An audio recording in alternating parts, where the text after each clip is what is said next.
ఈయన సటస్ ఇవాళ ఇంకొక న్యూస్ కూడా ఇక్కడ ఉంది. తిరువనంతపురంలో ఇటు తన బాయ్ ఫ్రెండ్ని హత్య చేసినందుకు ఆ అమ్మాయిని అంటే తన ఏజ్ని పరిగణలోకి తీసుకోకుండా తనకి ఉరిశిక్ష విధించింది కోర్టు. అయితే ఇక్కడ మనం చూస్తే రేప్ ఒక హీనియస్ క్రైమ్ని అటెంప్ట్ చేసిన తర్వాత జీవిత ఖైదును విధించింది కోర్టు. ఈ రెండు కేసెస్ని ఇండియా ఏ రకంగా ఒక ఎగ్జాంపుల్గా తీసుకోవాలనుకోవచ్చు మనం? రైట్, న్యాయస్థానం పరంగా కూడా ఏజ్ను పరిగణలోకి తీసుకున్నా తీసుకోకపోయినా నేరం అనేది అంటే 18 years లోపు ఉంటే కనుక అంటే బాలల హక్కుల చట్టం ప్రకారం వారికి సపరేట్ శిక్షలు అనేవి ఉంటాయి. తర్వాత ఇటు 18 years పైబడిన వారికి శిక్షలు అనేది వేరుగా ఉంటాయి. కానీ ఇక్కడ మనం మీరు అన్నట్టుగా తిరువనంతపురం సంబంధించి కూడా బాయ్ ఫ్రెండ్ హత్య చేసిన సంఘటన కానీ ఇప్పుడు ఇక్కడ మెడికల్ స్టూడెంట్ను జూనియర్ వైద్యురాల్ని ఇక్కడ సంజయ్ రాయ్ హత్య చేయడం కానీ ఇదంతా కూడా లా ప్రకారం వారి ప్రొసీడింగ్స్ ప్రకారం అవి ఇంప్లిమెంట్ అయ్యే అవకాశం కనిపిస్తోంది.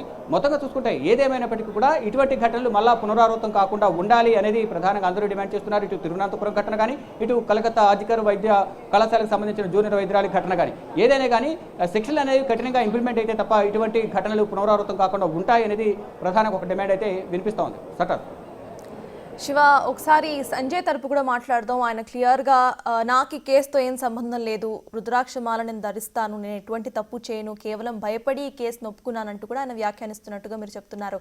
సో దానికి సంబంధించి కోర్టు పరిగణనలోకి తీసుకొని ఇంకొకసారి ఆయన తరపున కూడా ఇటు కేసును విచారించే అవకాశం ఉందనుకోవచ్చా, లేకపోతే ఆయన తరపుకి కేసు ఇక్కడికి ఒక ఎండ్ కార్డ్ పడినట్టే అనుకోవాలా మనం? రైట్, కామన్గా సటాజ్ కింది స్థాయి కోర్టుల్లో వారికి తీర్పు వ్యతిరేకంగా కానీ అనుకూలంగా వచ్చినప్పటికీ కూడా ప్రతికూలంగా వచ్చిన వారు పైకోర్టులను ఆశ్రయించే అవకాశం అయితే ప్రధానంగా కనిపిస్తుంది. ఇప్పుడు సంజయ్ రాయ్ కూడా పైకోర్టును ఆశ్రయించే అవకాశం ప్రధానంగా కనిపిస్తుంది. అంటే కింది కోర్టు నుంచి సుప్రీంకోర్టు వరకు వచ్చి మరణశిక్ష పడిన తర్వాత రాష్ట్రపతి వరకు వెళ్ళి క్షమాభిక్ష కోరే అవకాశం అయితే ఇప్పటి వరకు కొనసాగుతోంది. ఆ రాష్ట్రపతి ఫైనల్గా ఏ నిర్ణయం తీసుకుంటే దాన్ని బట్టి ఇక్కడ శిక్షలనే ఇంప్లిమెంట్ అవుతూ ఉంటాయి. కానీ ఇప్పుడు జిల్లా కోర్టులో సీల్డా కోర్టులో ఇప్పుడు తుది తీర్పు అనేది కోర్టు ఇచ్చిన నేపథ్యంలో సంజయ్ రాయ్ తరపు కుటుంబ సభ్యులు ఫర్దర్గా లాయర్లను సంప్రదించి అంటే ఇప్పుడు ఎలాగో జీవిత ఖైదు విధించారు కాబట్టి ఫర్దర్గా వేరే కోర్టుకు పై కోర్టుకు వెళ్ళే అవకాశం ఉందనేది కూడా కొంత వాదన వినిపిస్తూ ఉంది. ఆ విధంగా ఏమైనా ట్రై చేస్తున్నారా లేదనేది కూడా మనకు అధికారికంగా తెలియాల్సి ఉంది. కానీ కింది స్థాయి కోర్టుల్లో న్యాయం జరగనప్పుడు ప్రతి ఒక్కరు కూడా పై స్థాయి కోర్టులకు పై కోర్టులకు వెళ్తారు. అక్కడ న్యాయం జరగని నేపథ్యంలో రాష్ట్ర హైకోర్టుకు వెళ్తారు. అక్కడ నుంచి మళ్ళీ సుప్రీంకోర్టుకు వచ్చే అవకాశం కనిపిస్తుంది. కానీ ఇక్కడ సుప్రీంకోర్టుకు వచ్చిన తర్వాత సుప్రీంకోర్టులో ఎటువంటి నిర్ణయం తీసుకుంటారు లేదా అక్కడ కలకత్తా హైకోర్టులో ఎటువంటి నిర్ణయం తీసుకుంటుంది కోర్టు అనేది కూడా చూడాల్సి ఉంది. అంటే గతంలో ఏదైతే సిబిఐ దర్యాప్తు చేసిన నేపథ్యంలో ఇచ్చిన నివేదిక ఆధారంగా అక్కడ ఆ కోర్టు సిబిఐ దర్యాప్తుతో ఏకీభవించి అతనికి వ్యతిరేకంగా ఆధారాలు ఉన్నాయి, గతంలో కూడా 10 రేప్ అటెంప్ట్ కేసులకు సంబంధించి ఆధారాలు ఉన్నాయి అనేది ప్రధానంగా సిబిఐ గుర్తించింది. అంటే 120 మంది సాక్షులు ఉన్నారు. కుటుంబ సభ్యులు ఎవరైతే సంజయ్ రాయ్ నివాసం ఉంటున్నారో ఆ సంజయ్ రాయ్ నివాసం ఉంటున్న ప్రాంతంలో పరిసర ప్రాంతాల్లో ఉన్న ఇతర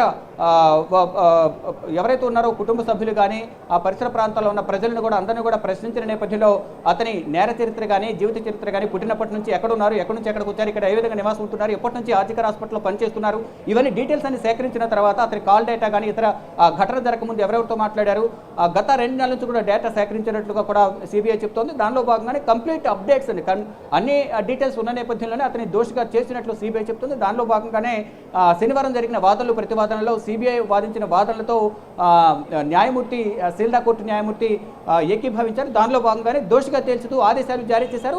ఆ తీర్పు అనేది సోమవారం ఖరారు చేస్తామంటూ కూడా చెప్పారు. దానిలో భాగంగానే ఈరోజు 2:45 సీల్డా కోర్టు న్యాయమూర్తి సంజయ్ రాయ్ ప్రధాన నిందితుడిగా తేల్చుతూ ఆదేశాలు జారీ చేసింది, తీర్పు ఇచ్చింది, జీవిత ఖైదు విధించింది, 50,000 రూపాయల జరిమానా విధించింది.